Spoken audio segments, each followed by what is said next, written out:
Cerita dia nanya sama Habib Talib, Habib, kalau panitia dia kerja capek, dapat berkah dari maulid, ya saya ngerti. Yang nyumbang ngeluarin duit, dapat berkah dari maulidnya Nabi, itu juga saya paham. Yang hadir, emang dia hadir, dapat keberkahan yang paling banyak ya insya Allah, karena memang mereka hadir dalam acara maulidnya Nabi Muhammad SAW. Ini yang saya mau tanya, yang masang petasan kok dapat berkah juga, Lil? Dari mana ini? Katanya Habib Talib, sebetulnya bukan masalah petasannya. Dia mau masang petasan, dia mau masang bom, terserah aja. Yang menjadi ukuran, yang menjadi masalah adalah kegembiraannya. Kegembiraan orang tersebut ketika memasang petasan dan semua yang hadir atas kelahiran baginda Rasulullah Sallallahu Alaihi Wasallam. Ini dapat pahala dari Allah, ini dapat keberkahan dari Allah. Lalu beliau mengatakan ayat yang tadi saya bacakan. Qul bifadlillahi wa rahmatihi fabidzalika falyafrahu. Katakan wahai Nabi Muhammad, maka dengan rahmat Allah, dengan anugerah Allah, dan dengan rahmat Allah Subhanahu wa taala, maka dengan yang demikian itu berbahagialah, bergembiralah. Habib Talib bilang, rahmat Allah kira-kira yang paling besar di permukaan bumi ini apa? Yang pernah Allah kasih kepada umat manusia, rahmat Allah yang paling besar apa? Maka jawabannya tak ada lain, tak ada bukan, adalah wujudnya Nabi Muhammad Sallallahu Alaihi Wasallam. Jika Rasulullah mengatakan ana rahmatullahi muhda, aku adalah rahmat Allah Subhanahu wa taala yang dihadiahkan buat kalian semua. Tadi baca serakal enggak tadi? Baca serakal ya. Baca maulid ya. Ada Mahaludiyah.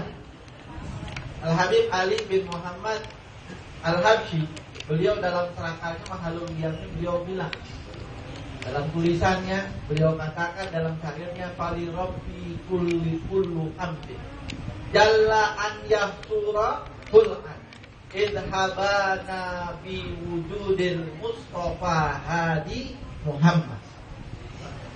Wali rabbi kullu hamdin, dan bagi Allah segala puji-pujian, jalla an yahsura hul'an, begitu banyak pujiannya hingga tidak bisa dibatasi oleh apapun puji-pujian tersebut. Kenapa bagi Allah puji-pujian yang banyak? Salah satu nikmat yang terbesar dikatakan oleh Habib Ali, idhabana biwujudi, ketika menghadiahkan, menghibahkan kepada kita semua dengan wujudnya Al-Mustafa Hadi Muhammad, Nabi Al-Mustafa Muhammad Sallallahu Alaihi wa ala alihi wa sahbihi wasallam. Jadi ini perkumpulan kita pagi ini nih, semua yang hadir nih, ini katanya Allah wa huwa khairun mimma yajma'un. Perkumpulan seperti ini adalah sebaik-baik perkumpulan yang ada. Mau tahu perkumpulan yang ada, ini kata Allah, sebaik-baik perkumpulan yang ada. Maka ini perkumpulan kita pada pagi hari ini adalah sebaik-baik perkumpulan yang ada. Mudah-mudahan diberkahi oleh Allah Subhanahu wa taala, dirahmati oleh Allah, hajat kita dikabulkan oleh Allah Subhanahu wa taala. Ya Allah. Hadirin hadirat yang dimuliakan oleh Allah Subhanahu wa taala, Sayyidatina Halimatus Sa'diyah. Ini beliau ini, ada yang kenal Siti Halimah enggak? Tahu sejarahnya Siti Halimah ya? Siapa ini Siti Halimah? Ibu susunya Nabi Muhammad SAW. Siti Halimah belum pernah disebut dalam sejarah, sedikit pun nggak pernah disebut dalam sejarah, dan tidak akan pernah disebut dalam sejarah, dan nggak pernah didengar orang namanya kalau saja dia tidak menyusui Nabi Muhammad SAW. Siti Halimah ini tinggal di gurun, di desa, di mana kebiasaan Bani Sa'ad, sehingga Siti Halimah kita kenal dengan nama Halimatus Sa'diyah. Sa'diyah ini dari Bani Sa'ad. Bani Sa'ad ini tinggalnya di pegunungan, di mana mereka ini kerjaannya adalah menyusui anak-anak orang kaya dan merawatnya di kampung mereka, dididik di sana, diajarkan biar menjadi anak yang kuat, yang sehat, yang tegar. Mereka semua kerjaannya begitu, ngambil anak-anak di perkampungan orang-orang kaya, termasuk di Mekah, untuk disusui di sana. Halimatus Sa'diyah salah seorang dari perempuan-perempuan yang ada di Bani Sa'ad, belum pernah menyusui anak manapun. Tahun ini ketika lahirnya Nabi Muhammad SAW, dia mau menyusui juga, buat nambahin upah, buat nambahin uang, karena ada upahnya itu menyusui. Halimatus Sa'diyah ini keluarganya miskin, punya ternak, punya hewan ternak, itu kambing-kambingnya, keledainya semuanya kurus-kurus. Jadi orang miskin binatang piaraannya juga kurus, Pak. Ya, bukan yang punya doang. Misalnya kalau melihat binatang piaraan gemuk, sehat-sehat, ini orangnya makmur berarti ya. Jadi diukur dari binatang piaraannya aja. Kurus-kurus binatangnya semuanya. Kambingnya, ontaknya, himarnya, kurus-kurus semuanya. Karena memang keadaannya susah.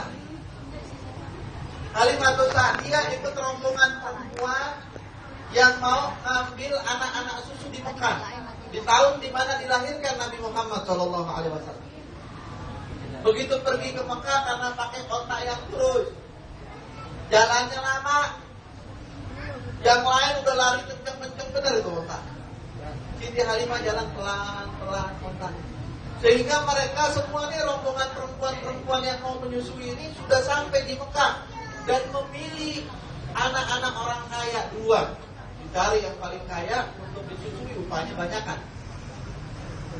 Akhirnya dapat mereka semua, nggak ada yang tersisa kecuali Nabi Muhammad SAW. Dan ibu-ibu ini nggak ada yang mau menyusui Rasulullah. Kenapa?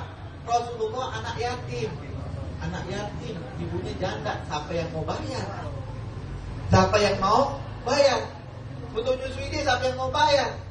Akhirnya nggak ada yang ambil Nabi Muhammad. Begitu sampai Khadijah dengan onta kurusnya di kota Mekah, semua bayi sudah diambil kecuali bayinya Nabi Muhammad SAW.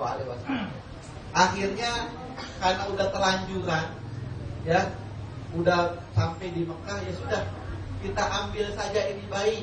Beliau berdoa kepada Allah, mudah-mudahan diambil bayi ini walaupun gak pakai diupahin, dapat jadi keberkahan buat keluarga kami di sana, di sana. Akhirnya diambil. Begitu diambil, digendong oleh Halimah, langsung jatuh hati Siti Halimah dengan wujudnya Nabi Muhammad SAW. Wajah yang bercahaya, terang wajahnya. Baru bayi ini, belum gede, masih bayi. Siti Halimah cerita, beliau mengatakan dulu kami itu di desa kami kalau mau malam itu penerangan dengan lampu minyak. Karena keluargaku miskin, maka aku nyalakan lampu minyak cuma di waktu di mana tidak ada bulan purnama. Tapi kalau ada bulan purnama, itu lampu dimatiin, tidak ada cahaya bulan purnama. Supaya ini ekonomis, ya, hemat energi, ya, nggak punya duit sebetulnya. Begitu dibawa Nabi Muhammad, ketika Rasulullah aku bawa ke rumahku, maka tidak bulan purnama ataupun malam bulan purnama, rumahku tidak pernah lagi membutuhkan akan lampu minyak, karena sudah ada cahaya dari wujudnya Nabi Muhammad SAW. Nabi Muhammad itu terang, terang beliau SAW, bercahaya. Katanya ulama bilang, kullu baitin anta sakinuhu laisa muhtajan ila suruj. Setiap rumah yang engkau berada di dalamnya ya Rasulullah, laisa muhtajan ila suruj. Maka rumah itu enggak butuh lagi sama lampu, enggak butuh lampu lagi. Sudah ada Rasulullah, sudah terang benderang sallallahu alaihi wa ala alihi wasallam. Coba bayangkan rumah yang ada Nabi Muhammad terang bercahaya. Bagaimana hati manusia, hati seorang mukmin yang di dalamnya ada wujudnya Nabi Muhammad, membawa Rasulullah SAW, membawa kecintaan Nabi Muhammad SAW, maka tentunya hati itu menjadi terang. Alhasil Halimah ngambil ini Nabi Muhammad, dibawa oleh Rasul Shallallahu Alaihi Wasallam. Begitu digendong, Siti Halimah yang tadinya air susunya itu kering, asinya kering, tiba-tiba kenceng. Mohon maaf, ini bukan ngomong lagi kagak-kagak ini ya. Tiba-tiba kenceng. Kagak-kagak. Tadinya anaknya Siti Halimah, saudara sesusu Nabi Muhammad, saudara susu Nabi Muhammad, beliau itu kalau malam nangis, lapar karena susu ibunya sedikit, asinya sedikit. Begitu menggendong Nabi Muhammad dan Nabi Muhammad dibawa ke pelukannya, dua-duanya Nabi Muhammad dan saudara susunya dua-duanya tiap malam kenyang dari asi ibunya Siti Halimah. Dibawa ini Rasulullah yang masih bayi ke atas onta. Begitu dinaikkan di onta, karena di atas punggung onta ada Nabi Muhammad dan onta ini tahu siapa yang ada di dalamnya, yang ada di atasnya. Tiba-tiba itu onta menjadi gemuk, keluar susu, sehat, jalannya pun cepat. Itu Halimah bisa membalap perempuan-perempuan yang berulang duluan kan. Di tengah jalan dibalap semuanya. Sampai perempuan-perempuan itu ibu-ibu bilang, Halimah, mau kemana? Buru-buru benar.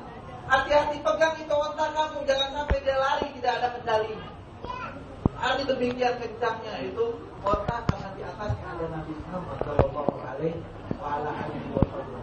Ini baru ketika Rasulullah Shallallahu Alaihi Wasallam onta-onta aja tahu bagaimana kadarnya Nabi Muhammad Shallallahu Alaihi Wasallam, sehingga dalam sejarah diceritakan, di mana dikutip di dalam Maulid Tiba.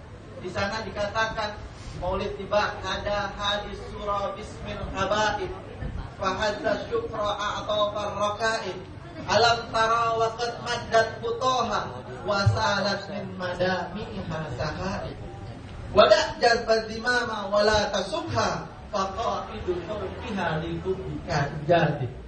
Jadi ceritanya diceritakan di Maulid Tiba. Itu silakan lihat terjemahannya. Dulu onta-onta itu kalau orang-orang habis haji, begitu mengarahkan ontaknya ke arah Madinah, ini onta-onta begitu tahu dia mau diarahkan ke Madinah, maka langkahnya nggak seperti langkah ketika diarahkan ke tempat lain. 2 kali lipat langkah. Waqad alam taroha waqad maddat hutoha. Tidakkah kamu lihat dia telah melompatkan kakinya. Jadi langkahnya lebih besar daripada langkah biasa. Wasalat min madami ihasahain. Dan kalau kamu perhatikan di mata onta-onta tersebut, maka akan terlihat genangan air mata karena kerinduan kepada Nabi Muhammad Sallallahu Alaihi Wasallam. Sehingga Syekh Dibai bilang, wadah jalbat jimam. Maka tinggalkan itu, nggak usah dikendalikan lagi. Itu tali kekangnya lepasin aja sudah. Dan sesungguhnya pengendalinya, yang mengendalikannya adalah rasa rindu onta-onta tersebut kepada wujudnya Nabi Muhammad Sallallahu Alaihi Wasallam. Ini hadirin hadirat sekalian, Rasulullah Sallallahu Alaihi Wasallam dirindukan, bahkan dicintai bahkan oleh onta, binatang dan seterusnya. Kambing-kambing cinta sama Nabi Muhammad. Begitu Rasulullah mengembalakan kambing-kambing di tempatnya Halimah Sa'diyah, itu kambing nurut mengikuti kemana Rasulullah Shallallahu Alaihi Wasallam pergi. Begitulah cintanya makhluk-makhluk Allah kepada Rasulullah Shallallahu Alaihi Wasallam dan juga para sahabat radhiyallahu taala anhum wa Allahum ajma'in. Oleh karena itu, nikmat yang paling besar yang Allah berikan kepada umat manusia setelah nikmat iman dan nikmat Islam adalah nikmat berkumpul dengan Nabi Muhammad Sallallahu Alaihi Wasallam, memandang wajah beliau, bersalaman dengan beliau, mencium aroma tubuh beliau. Tahu nggak wanginya Nabi Muhammad? Rasul Sallallahu Alaihi Wasallam dikatakan kalau dia duduk di satu tempat, di satu hadis, Fagbagia raihatuhu hatanya, maka itu wanginya tetap ada sampai 1 bulan lamanya. Sallallahu Alaihi Wasallam. Istri-istrinya beliau mengatakan adalah kami mengumpulkan keringatnya Nabi Muhammad, keringat suami kami Rasulullah, fakata tayyib ini dan kami jadikan minyak wangi. Jadi keringatnya Rasulullah kadang-kadang dikumpulin sama istrinya. Dia diam-diam dikumpulin dijadikan minyak wangi. Kalau